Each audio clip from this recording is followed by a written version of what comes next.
हाँ, नीचे।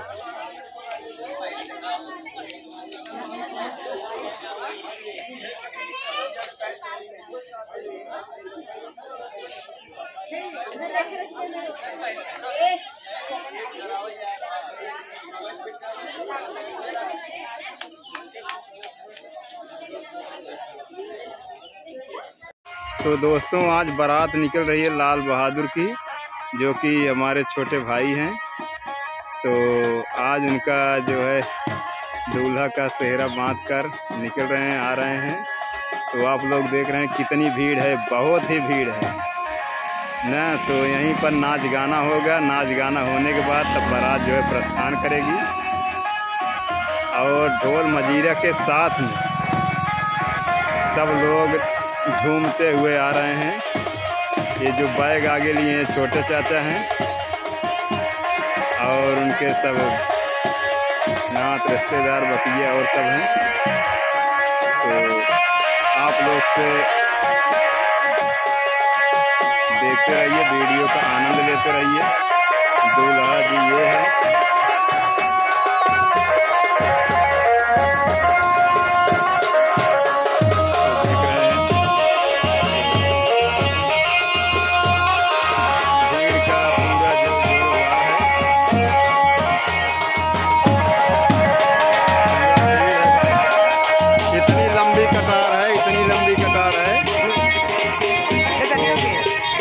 भाई साहब है, बहुत ही ज़बरदस्त डांस करते हैं। बाकी उनके पीछे सब उनकी बहनें हैं।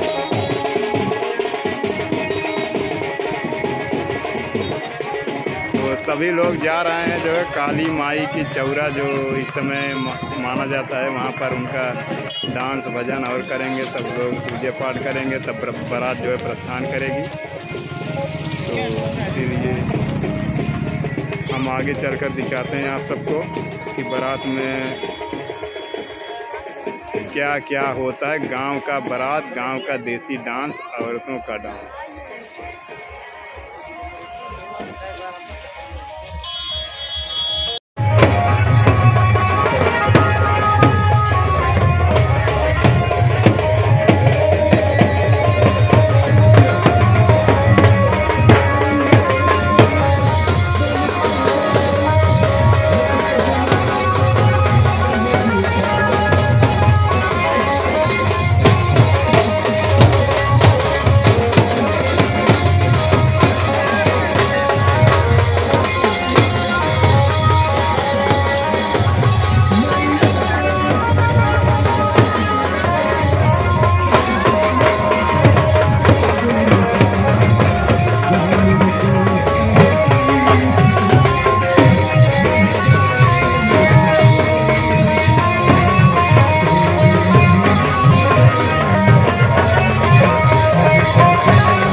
देखा भैया बच्चों का जरूरत है हमारे पूरा ध्यान से सम्मान करें। 51 रुपया पुरस्कार नीलेश हमारे नीलेश पुरस्कार भैया की तरफ से 23 रुपया लगी रहा।